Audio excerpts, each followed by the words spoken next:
Hello, bienvenue dans cette vidéo. Aujourd'hui, j'ai envie de te parler de pouvoir apaiser la violence qui est en soi et du coup, par extension, qui est dans le monde. Qu'est-ce que j'entends par là et que j'ai envie de te donner des pistes pour apaiser cette violence qui est un peu partout en fait.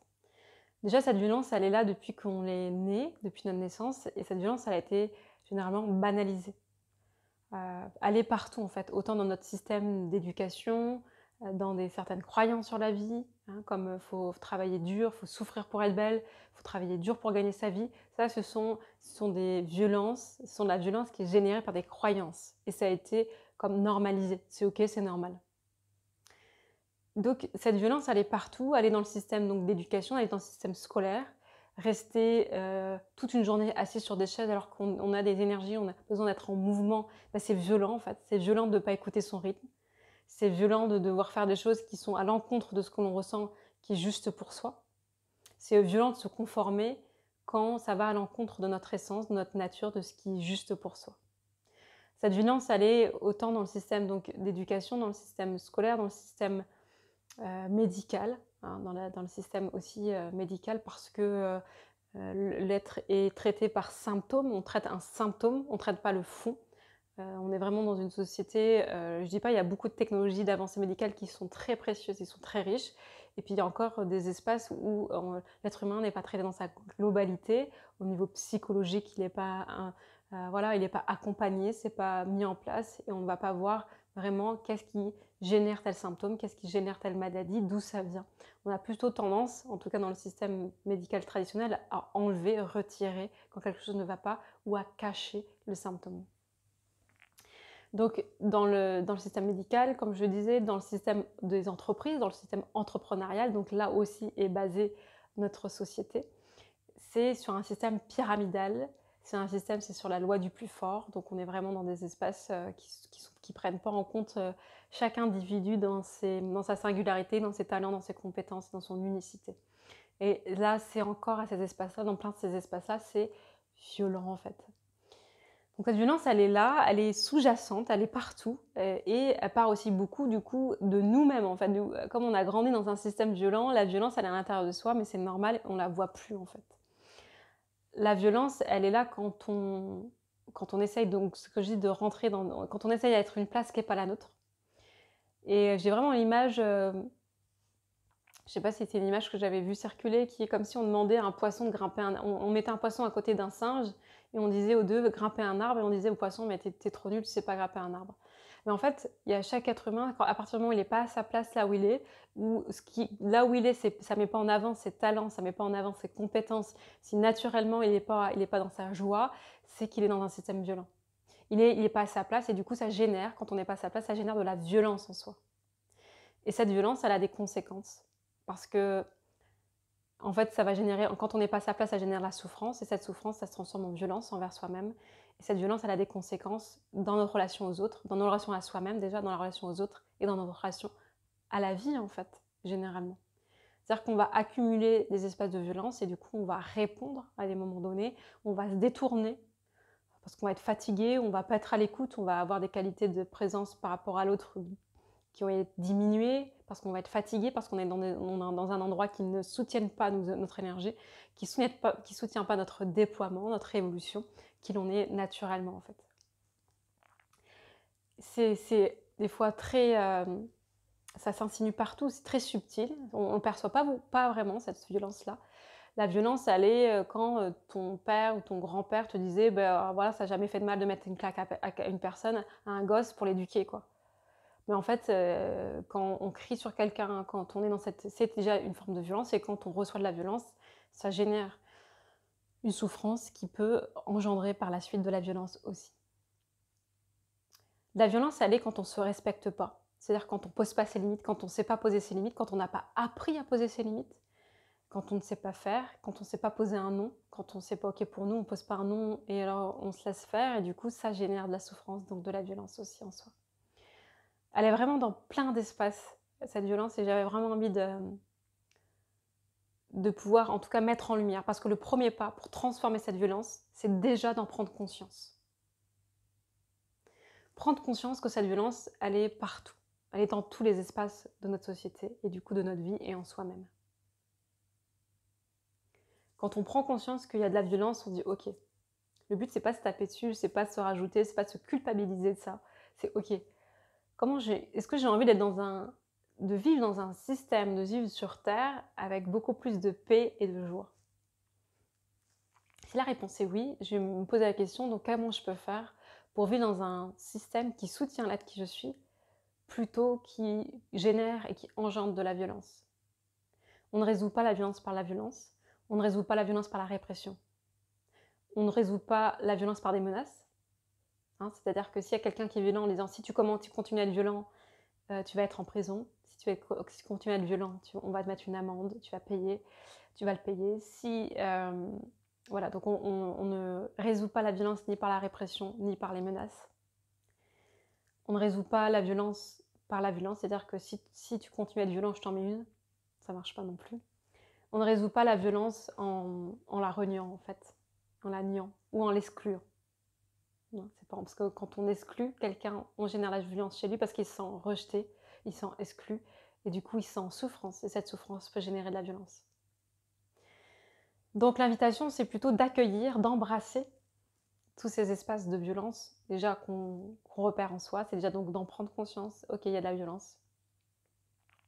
Et d'accueillir ce que ça nous fait, cette violence en soi, déjà d'être complètement en lien avec son émotionnel. Alors oui, ça peut faire peur d'être en lien avec son émotionnel, mais si on n'est pas en lien avec son émotionnel, c'est qu'on est coupé de soi. Quand on est coupé de soi, on continue à agir à partir de mécanismes inconscients et de mécanismes des réflexes.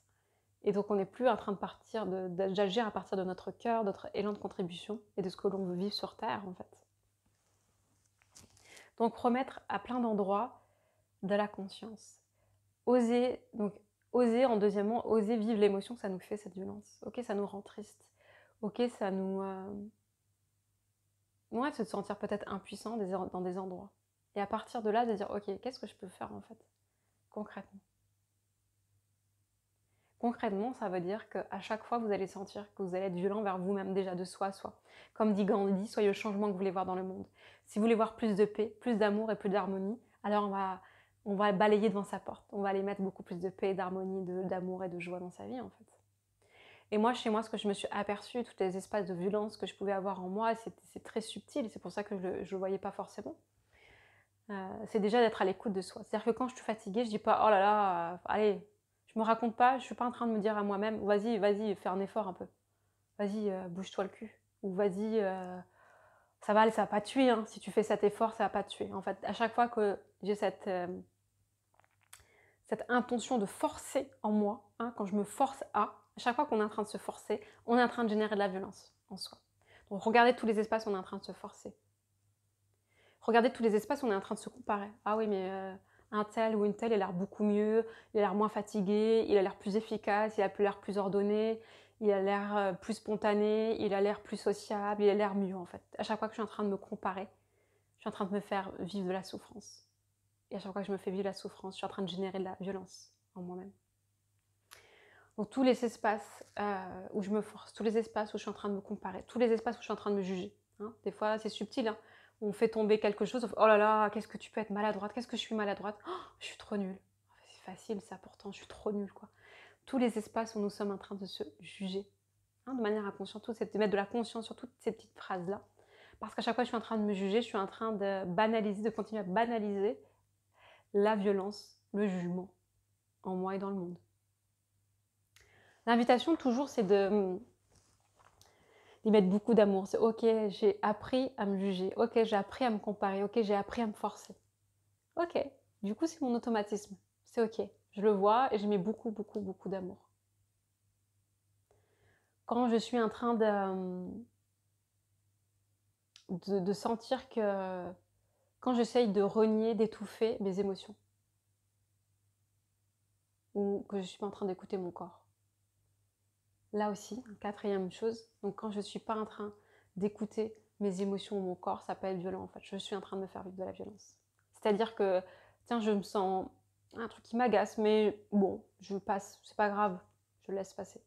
Mais à force, l'agacement, il se transforme je me sens irritable. Puis à force que j'écoute pas cette irritabilité, je me sens en colère en fait. Et quand j'ai pas écouté mon agacement, mon irritabilité, peut-être que je me sens en colère. Quand je me sens en colère, je vais crier sur les autres.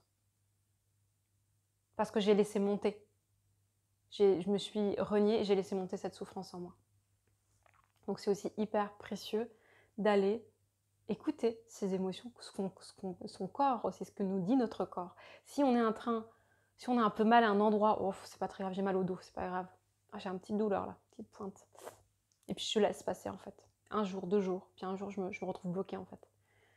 Je me retrouve bloquée, je suis énervée, je suis en colère après moi parce que je me suis pas écoutée. Et que si j'avais pris dès le début, j'avais pris soin de mon corps au moment où j'avais senti une pointe dans mon dos, je serais peut-être pas complètement bloquée au lit en fait.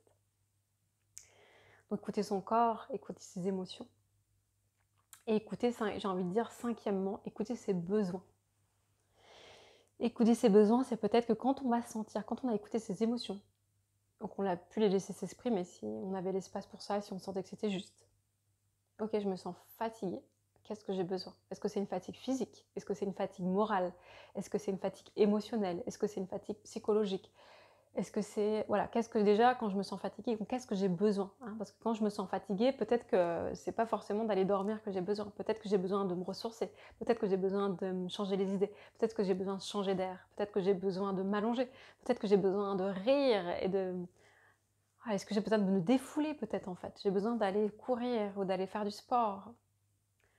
À chaque fois que je ne suis pas en train d'écouter mon besoin du moment, il change tout le temps, hein, mais dès que je suis en train de ne pas écouter, de relier mon besoin du moment, je suis en train de générer de la violence et de la souffrance en moi-même. Donc voilà, c'était ça vraiment que j'avais envie de vous partager aujourd'hui. On a tous le pouvoir de changer le monde en se changeant soi, en tout cas en accompagnant qui nous sommes, en osant offrir, j'ai envie de dire, la meilleure version de soi-même, en tout cas en laissant éclore l'amour que nous sommes, que nous avons toujours été, et de transformer cette violence qui a été banalisée, où on transmet encore cette violence, on nous a transmis la violence, donc on retransmet de la violence. On peut sortir, s'extraire de ce cercle vicieux de la violence qui génère de la violence en s'aimant, en prenant soin de soi. Et c'est de l'amour qui engendre de l'amour. Et c'est un cercle vertueux. On a tous ce pouvoir-là. Et c'est vraiment ça que j'avais envie de vous partager aujourd'hui. On peut sortir de ça, il suffit, ça demande de choisir de mettre de la conscience.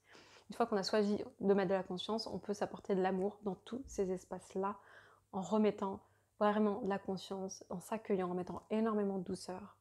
Et se dire, ok, un pas après l'autre. Il n'y a pas d'urgence en fait. Il n'y a pas d'urgence à l'amour. Et on sait que ça ne se fait pas en un claquement de doigts. C'est vraiment un choix que je repose à chaque instant, d'aimer, de m'aimer, d'aimer la vie, d'aimer les autres et de prendre soin de soi-même parce que nous sommes la personne la plus importante de notre vie. Nous passons 24 heures sur 24 avec nous-mêmes et du coup c'est très précieux de pouvoir prendre soin de soi. Voilà ce que j'avais envie de vous partager. Je vous envoie plein d'amour, prenez soin de vous et je vous dis à tout bientôt. Merci.